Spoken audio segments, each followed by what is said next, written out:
নমস্কার বন্ধুরা, অরিন্দিতা রান্নার কেরামতি চ্যানেলে আপনাদের সকলকে স্বাগত জানাচ্ছি। আশা করি আপনারা সবাই খুব ভালো আছেন। আজকে আমি সয়াবিন ভাপা রেসিপি আপনাদের সাথে শেয়ার করব। একঘেয়েমি আলু দিয়ে সয়াবিন তো আপনারা অনেক খেয়েছেন। একদম নতুন পদ্ধতিতে দুর্দান্ত স্বাদের সয়াবিন ভাপা আমি কীভাবে বানাচ্ছি পুরো ভিডিওটি দেখার অনুরোধ রইল। এখানে দেখুন আমি আমার প্রয়োজন মতো সয়াবিন নিয়েছি, আর এই সয়াবিনটা নুন আর জল ফুটিয়ে তারপরে সয়াবিনটা দিয়ে ভিজিয়ে নরম করে নিয়েছি। দেখুন বেশ নরম হয়ে গেছে। ঠান্ডা হওয়ার পরে এর মধ্যে যে জলটা ছিল চেপে আমি বের করে দিয়েছি। কড়াটা গরম করে নিয়েছি, এর মধ্যে 1 চামচ পরিমাণে সরিষার তেল দিয়ে দেব।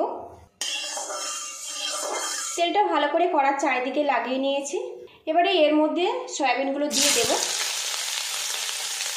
সামান্য পরিমাণে হলুদের গুঁড়ো দিয়ে দেব। এবারে এই সয়াবিনগুলো আমি লাল লাল করে ভেজে নেব। যেহেতু ভাপা বানাচ্ছি, সয়াবিনটা যদি এইভাবে ভেজে দেওয়া যায় খেতে কিন্তু বেশি ভালো হবে। আর বন্ধুরা, আমি সবসময় চেষ্টা করি নতুন নতুন রেসিপি আপনাদের সাথে শেয়ার করার জন্য। আপনাদের একটা রিকোয়েস্ট রইল, ভিডিওর শুরুতে একটা লাইক দিয়ে দেবেন। আপনাদের একটা লাইক পরবর্তী ভিডিও বানাতে অনেকটা কিন্তু উৎসাহ দেয়। চ্যানেলে নতুন হয়ে থাকলে চ্যানেলটিকে সাবস্ক্রাইব করে সাপোর্ট করবেন। বেল আইকনটি প্রেস করে দেবেন, পরবর্তী ভিডিওর নোটিফিকেশান সবার আগে আপনার কাছে চলে যাবে। ফেসবুক থেকে দেখলে পেজটা ফলো করার অনুরোধ রইল। তো দেখুন বেশ কিছুক্ষণ নাড়াচাড়া করে নিয়েছি, আর সয়াবিনটা কিন্তু বেশ লাল লাল করে রেডি হয়ে গেছে। এবারে এই সয়াবিনগুলো আমি তুলে নেব। আবারও কড়ার মধ্যে 1 চামচ পরিমাণে তেল দিয়ে দেব। সয়াবিন ভাপার জন্য একটা স্পেশাল মশলা বানাবো।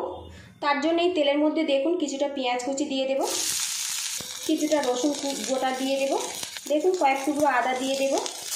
এবারে এগুলো নাড়াচাড়া করে ভাজা ভাজা করে নেব। এখানে আমি আজকে পেঁয়াজ রসুন আদা দিয়ে এই ভাপাটা বানাচ্ছি, খেতে বেশি ভালো হবে। সেই জন্য পেঁয়াজ আদা রসুনটা একটু হালকা করে ভেজে নেব। যখন এটা রেডি হয়ে যাবে কোনো রকম এই মশলাগুলোর কাঁচা গন্ধ থাকবে না।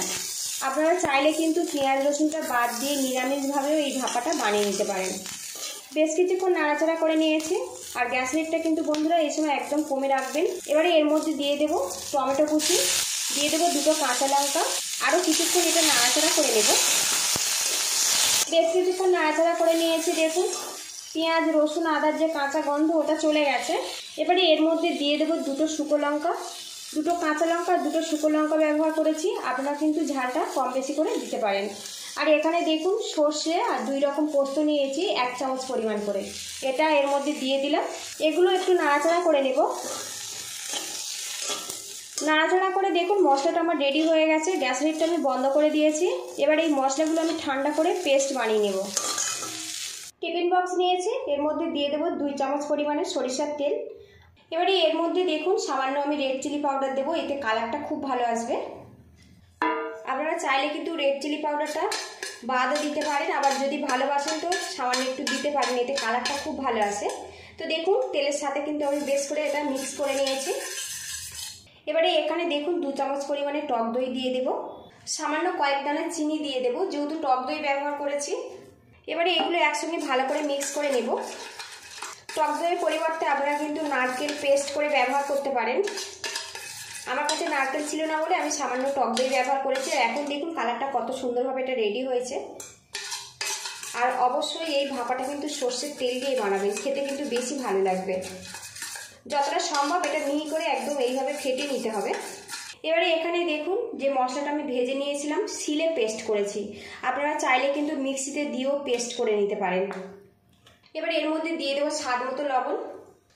আরও কিছুক্ষণ এইভাবে ফেটিয়ে নেব। এবারে এর মধ্যে কিছুটা জল দিয়ে দেব। সয়াবিন কিন্তু বেশ জল টেনে নেয়, তারপরে কিন্তু রেডি হওয়ার পর একটু মাখো মাখোভাবে তৈরি হবে, সেই মতো কিন্তু এখানে জলটা ব্যবহার করতে হবে। মশলাটা ভালো করে মিক্স করে নেব। এদিকে দেখুন মিশ্রণটা কিন্তু আমার রেডি হয়ে গেছে। এবারে এর মধ্যে দিয়ে দেবো ভেজে রাখা সয়াবিনগুলো।